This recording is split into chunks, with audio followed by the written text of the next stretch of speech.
胆子大了起来，日本也在推演台海作战，解放军用行动来说话。大家好，我是肖映华。台海作战，日本和美国的推演有什么不同？胆小却又想分得一杯羹。我们都知道，美国现在把中国当成了最大的竞争对手，同时也认为台海地区是中美两国最可能发生军事摩擦的地区。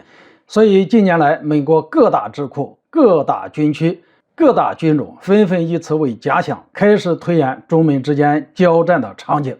但美国人发现，推演结果一年比一年不理想，美国获胜的次数在减少，而中国获胜的次数在不断增加。这很正常，因为这几年中国军队的实力在增长，大家是有目共睹的。最近，日本也开始台海地区的兵器推演了。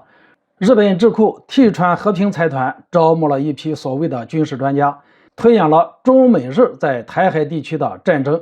结果日本人的推演虚假得很，反正不会对他们不利，但推演的内容有许多值得我们注意的地方。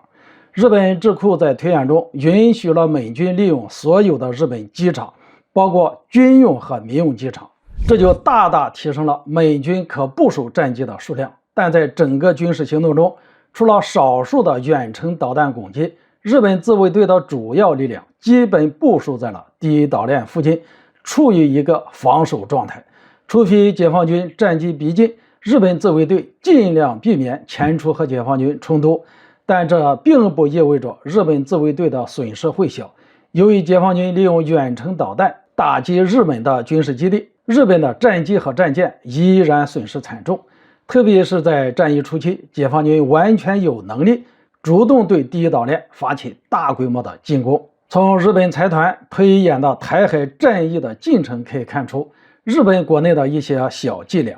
首先，日本一直视中国为亚太地区最大的竞争对手，所以肯定是指望能够挫败中国的军事行动。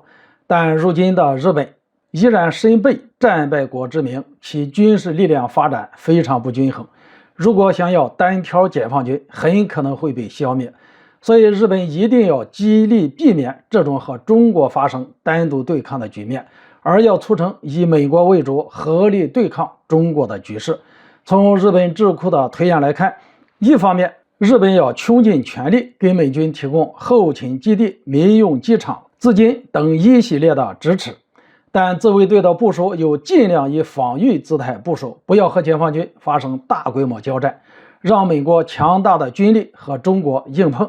但自己一定要帮助美国取得最后的胜利，这也等于自己取得了胜利。而日本付出的代价却很小，无非是损失一些岛链上的设施，多花了一点钱，而对于日本而言，完全可以接受。